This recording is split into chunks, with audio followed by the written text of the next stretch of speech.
Hey everyone, welcome back to the Collections in Order series, and this time we'll be tackling both the mineral and artifact collection in a single video, since they both work very similar to each other.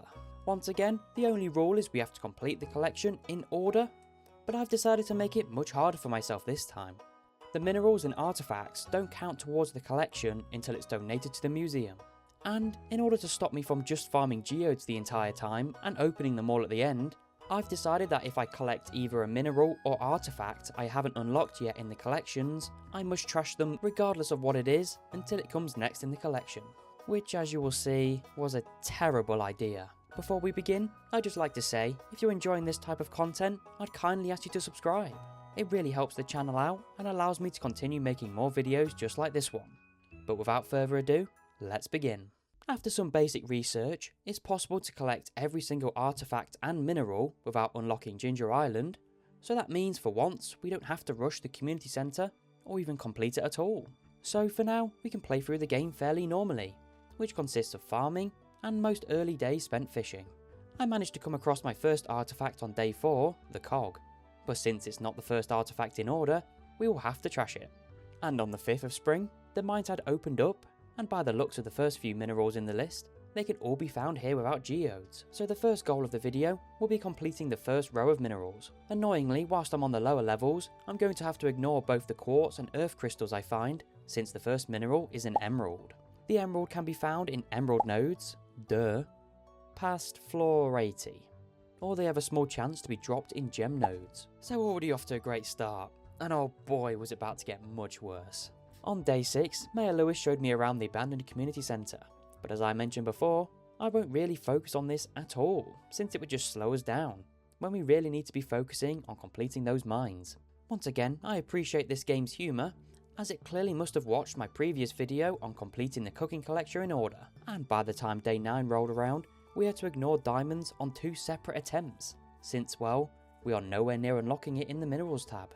And to top off my bad fortune, I had to trash a rare disc the next day, which was the point where I began to regret introducing this new rule. And I'm sure trashing the rare disc here will definitely not cause us problems later, right? But finally, we do manage to come across the first mineral in the collection, the emerald. And we can finally begin this insane challenge. Of course, the game had to remind me of my place in all of this by handing me one more diamond to put straight into the trash. And not just one, a second one on floor 94 too. That didn't really matter, as on day 12 we could finally start making progress in the minerals collection by dropping off the emerald to the museum. The next mineral we need to find is the aquamarine, but since we had made it past floor 80 in the mines, that meant every mine related mineral can now be found, and so I wasted no time in beginning the search. Compared to the long search for the emerald, this one proved much quicker, and on the 14th I could donate the aquamarine to the museum. I was on a roll and I jumped straight back in for the next search, which was the ruby. And after trashing yet another diamond, I found it around 12:20 AM and donated it the next morning. Before the day had even gotten started, I headed back into the mines and found the amethyst. And after yet another diamond, I found the topaz and donated it on the 16th. And honestly, this continued pretty smoothly. The next mineral is the jade, which did take much longer than usual to find, but proved not a lot of trouble, and I managed to donate it. This finally meant, after so many heartbreaks with the diamonds, I was glad to realise that the next one was indeed the diamond, and I could finally stop trashing them. It did take quite a while for me to find one, ironically, but I managed to find one around 340 and donate it. Although, it was at this point where the scale of the challenge was finally upon us. The next mineral I had to collect and donate was a prismatic shard. Oh no. I thought for now, it'd be best to take a break from mining and donating to focus on some other skills like fishing. I would need to try and get max in every single skill at some point in the challenge, for a reason I'll get onto later. And let's be fair, there isn't much point farming for a prismatic shard, since the odds are absolutely terrible. I was heartbroken when on the 22nd, I managed to fish up a dinosaur egg, and as you know, it isn't the first artifact in the collection, which means it had to go straight into the trash bin. Why did I even add this rule? The main reason I still wanted to fish was to afford the bus repair and unlock the skull caverns, and once I made it to level 10 fishing, I could sell a load of catfish I had stored up from a few rainy days for a combined 50% more, and by the 23rd I could purchase most of the vault bundle and the next day buy the last one. If it wasn't obvious already, I wanted to unlock the Skull Caverns as soon as possible to get that annoying prismatic shard. One way I could potentially get a prismatic shard this early is through a Mystic Stone, which are a rare spawn, but do have a 25% chance at dropping one. And whilst I was in the Skull Caverns, on the 26th, I managed to find myself one. And no prismatic shard. Damn, I thought that would be it. And so I spent the next few days inside the Skull Caverns hoping to find myself one. And by the 27th of spring, the day finally came. It's going to be super annoying to donate our first one to the museum, but it will finally allow us to continue the mineral collection. But as it seems, it didn't really matter, as lightning did strike twice. And before the end of the day, I came across yet another one. And what a way to end the final day of the season by donating the prismatic shard to the museum. And whilst I remembered, I took the other one to the desert to get the galaxy sword. Luckily, the next mineral was the quartz, and that was nice and easy to find and donate. Alongside the fire quartz too, although I would have to wait until tomorrow to donate it. Here we are in summer, which began with a trip to the museum to donate the fire quartz, which left only the frozen tear and earth crystal for the mining related minerals. I did briefly head back into the mines on the 2nd of summer to grab myself a second fire quartz to donate to the community centre to fix the minecarts. Of course remembering to find a frozen tear, and then the earth crystal by 2 PM. And this is our progress so far. This whole section of the mineral collection has gone pretty easy and gone by quite fast. Unfortunately, the remaining minerals can only be found inside geodes, which is another problem. Since my new rule, which doesn't allow me to pick up any minerals or artifacts that I haven't either unlocked yet, or come next in the collection, just taking a stash of geodes to Clint to open will make it extremely inefficient, as we cannot guarantee what we need, and will just end up trashing 90% of the things he gives us. This is probably where the most random and often underused item in the entire game comes into play, the Geode Crusher. This single machine will allow me to open geodes myself with a single piece of coal, and once completed will show exactly what was inside it, and more importantly, without picking it up. Which is my main plan to get at least most of the minerals done and some artifacts. You're also probably wondering why I've been neglecting the artifact collection up until this point, but that's because most of them are just incredibly tough to get in order. Luckily, the first 4 artifacts are the 4 different dwarf scrolls, which can be farmed quite easily, so those are the next items we'll be going for next. Since I could now pick up the frozen tear and earth crystals, I was able to wrap up the boiler room bundle and unlock the minecarts inside the community centre, which will make traversing the valley much easier. By the time the 8th of summer had rolled around, I began tilling the mines to find all of them. Of course, I managed to till up Dwarf Scroll 2 before Dwarf Scroll 1, which meant it was time for the trash once again, but thankfully it didn't take me much longer to find the Dwarf Scroll 1 by 2 PM, and this finally begun the first artifact to the collection. I then returned straight away to find the second one, and managed to till up an ancient doll, which has a 0.03% chance of happening. But of course, I haven't unlocked it yet in the artifacts, which means I'm going to have to trash it. Dwarf Scroll 2 was finally mine late into the day, and I could donate it to the museum the first thing the next morning. The third one didn't take me much longer to find, leaving only the 4th and final one to get. I'm not sure whether this is lucky or unlucky, as once again I tilled up another ancient doll at a 0.03% chance that had to be trashed again, but in the evening the final scroll was mine. For this season's crops, I'd chosen to plant hops since they grant the most farming experience this season, and I do want to try and max out the skill as fast as possible. I did mention earlier about needing to max all my skills, and the main reason is to unlock the foraging mastery and get treasure totems, which as you know create a huge area around you of artifact spots, and will be the main way I hope to find all of the artifacts, although we'll get more into that once we reach max skills. That means for now, most of my daily energy is being spent on chopping trees and then the stumps in the secret woods for foraging experience, which is by far the worst one to max out. Once I'd done that, I could swing round to the museum and donate the final scroll and collect the dwarf translation guide.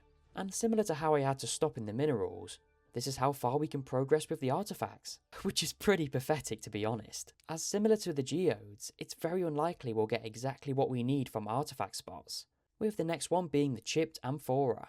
This exact point is proved when I got the rusty spur back on the farm, and since it doesn't come next in the collection, I'm forced to trash it. So the question is, what can we do now?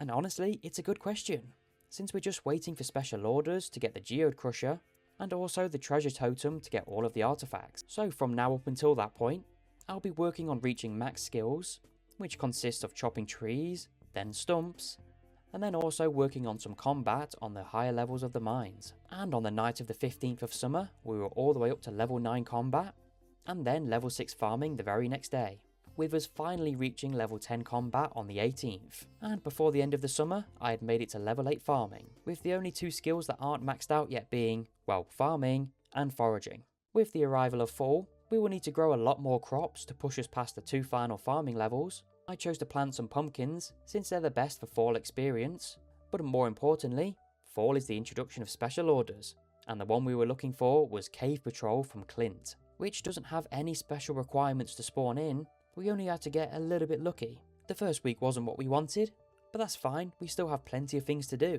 And thankfully, I managed to wrap up level 10 foraging, leaving only farming. But since there was nothing more I could do, literally nothing, I chose to sleep through the days, and checking the special orders board every new week. I haven't mentioned it yet, but I'm sure you could see loads of crystallariums in my house. That's because I've been duplicating loads of diamonds, since the crafting recipe for the geode crusher requires 1, and I was planning on making a bunch. The new week, no cave patrol, that's fine. And on the 14th, I collected a large batch of pumpkins, which did push me to level 9 farming, and one more big yield of pumpkins should be way more than enough to max this skill out. For the 3rd week of fall, I checked the special orders and no cave patrol. That left the only event of the season being the final pumpkin harvest, which was way more than enough to send me to level 10 farming and maxing out all of my skills. I didn't really need to do this, but I did grow a sweet gem berry to take it to the statue in the secret woods to get myself another star drop. Since I had managed to reach max skills, I chose to head straight to the Skull Caverns and bomb loads of floors in order to quickly reach my first mastery and get that treasure totem.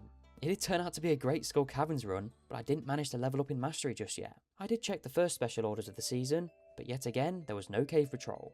One more day in the Skull Caverns was more than enough to level up my mastery, and I headed straight to the cave to unlock the foraging mastery. Now I could finally make treasure totems, and it was a case of making as many as we could. To make one, they require both hardwood and moss, which I have plenty of, with the only other material being mystic syrup from mystic trees. I did have enough to make 3 mystic trees, and combined with some tree fertilizer, shouldn't take us too long before we can start working back on the artifact collection. Sleeping through another week, the new week special order is yet again no cave patrol. Okay, this is starting to get on my nerves. But by the next week, 2 out of the 3 trees had fully grown, so I crafted up some tappers and waited for some mystic syrup to come to me. No one surprised, no cave patrol yet again. And for the final week, we have no cave patrol. So there we go, we're straight into year 2. I decided to shove Kent out of the way and collect another batch of mystic syrup and check the special orders board. No cave patrol. I'm going to go insane. Does this even exist? Nothing on the 8th, nothing on the 15th, and nothing on the 22nd. But finally, on the 1st of summer, we could finally start the cave patrol special order. I suppose one positive of all this waiting is it gave me plenty of time to collect lots of mystic syrup, and considering how many artifacts we still need to get, we're going to need lots. The special order itself isn't that difficult, only requiring 50 skeletons to be slayed, which I managed to do in a single day. That meant the next morning, Clint had sent me the crafting recipe for the geode crusher, and we could finally resume the mineral collection. Right now, I made 11 of them, and began opening all the hundreds of geodes I had saved up until this point. And this is what happens when they finish. They display exactly what it contained without me picking them up. That means I could leave the mineral inside the geode crusher until I need it. The main issue was, I was going to need a load of geode crushers, and I mean a ton.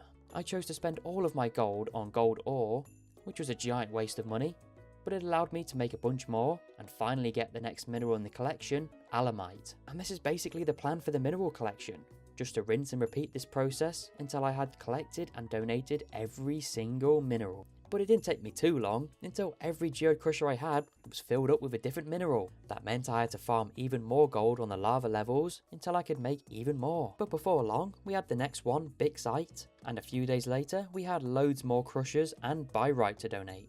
Thankfully, this is the point where things start to pick up. I was able to donate a bunch more.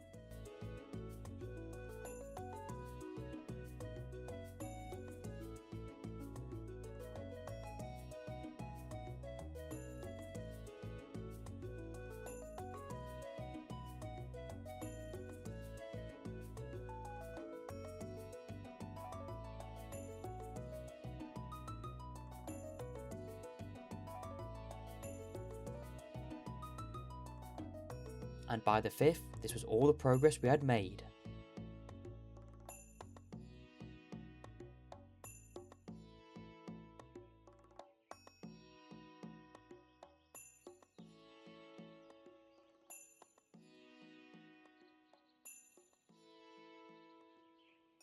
On the 6th, I dropped off the slate, leaving only 2 more minerals left, although one of them was a fairy stone, which I still hadn't gotten yet, and annoyingly, I had ran out of geodes. For now, I chose to leave it and begin working on the artifacts. In total, I had 20 treasure totems, and headed out to find the chipped amphora. There was nothing in the first treasure totem, but I did manage to find it in the second one. Not long after, I found the arrowhead in the mountains, and then also an ancient doll, which thankfully I wasn't close enough to pick up. Thankfully I did take off my magnet ring, just in case this would happen, and was also the reason I decided to upgrade my hoe all the way to iridium, in order to dig the ground far away from me, to stop me picking up anything I didn't want until later. That meant after donating the arrowhead, I could head back up the mountain and pick up the ancient doll, and donate it right away. The next one was the elvish jewellery, which can be found when fishing, which ended up being a horrible idea, as I spent ages fishing for just one. But on the 12th, I finally got one and dropped it off at the museum. The next artifact in line was the chewing stick, and while searching, I did manage to find a bunch more artifacts, which I would try my best to avoid picking up until I needed them. The best thing is, the items will remain on the ground until I close or reopen the game, so as long as I didn't sleep and stop playing the game, the artifacts would stay there. Whilst in the Cindersap forest, I managed to find 2 elvish jewellery. It's not funny at all, is it? But this did lead to a great strategy I found to avoid picking up items and then trashing them. If I simply had a full inventory at all times, I would never accidentally pick something up I didn't want. Whilst I'm at it, I'll also be picking and reading up any secret notes I find, as I'll need 2 specific ones for artifacts. The next day, I came across the chewing stick and donated it right away. The fan was next, and was quite an easy one on the beach. Although, guess what was next? The dinosaur egg. Remember that one we trashed ages ago? Yep, could have used that one now. The best way to get one was from Pepper Rex's, with a 10% chance. And so, after finding a prehistoric floor, I got myself one. Although we aren't completely done with prehistoric floors just yet, as we will need to return once more later on. I'm not really mentioning it, but I'm still working on finding the fairy stone by opening any frozen or omni geodes I might have laying around.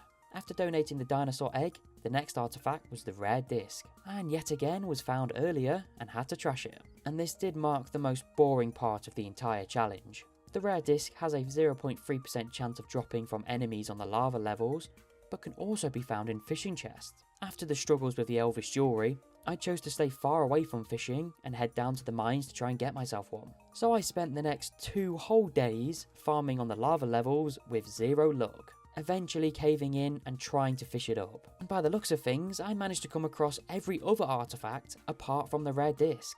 That was until late on the 17th, I managed to hook it inside a treasure chest, finally. And at this point, I had most of the other artifacts laying around the valley, and a simple treasure totem did make it quite easy to tick off a bunch more. And this was how the progress looked. We did have to stop, as the next 2 artifacts were 2 different ancient dolls. The green one is next, which I did find 2 earlier in the challenge, but were trashed. There is actually one way to guarantee you find it. On secret note number 17, it is a treasure map, which at the X gives you the doll. But of course I didn't have that one. So I headed back into the mines to try and till for it. Funnily enough, despite it being a 0.03% chance at finding it, I did get it pretty effortlessly, and donated it before the end of the day. The next ancient doll was much easier to find, since I already had secret note number 18, and could drop that one off the next day. And since we're back to normal artifacts now, I proceeded to donate a bunch more over the course of the next few days. We had made great progress until we reached the vertebrae, which has a small chance to spawn on the bus stop. The main issue is, since there aren't that many tiles artifacts could spawn on the bus stop, it made using my treasure totems pretty useless. But thankfully, they do have a 30% drop chance from a Pepper Rex, so I was straight back to the Skull Caverns for one. I managed to find a prehistoric floor pretty quickly and collect a vertebrae. I'd like to say the rest of this was troublesome, but in all honesty, it was all clean sailing. I had already done most of the hard work for the Geo Crushers and the treasure totems, and it was just a case of donating them in the correct order. The remaining artifacts I still had to use a few treasure totems to find, but I had uncovered most of them already. And just like that, we had completed the artifact collection in order leaving only 2 final minerals until we had done that one too. But after another batch of geodes, we did finally get the fairy stone, which I could donate, and then the final one, the star shards, to complete the mineral collection in order. And wow, this was much tougher than I had expected. Of course, the final collection left is the fishing collection, which, well, that is by far one of the worst in this entire series. Of course, if you enjoyed, a like, subscribe would be greatly appreciated, as it helps me out a lot, and will make sure you're there for the final installment of the In Order collection series, which ends with the fishing collection. If you have any tips to help me out on that one, it'll be greatly appreciated, and if you have any more challenge ideas for me, I'd love to hear them in the comments. But for now, later.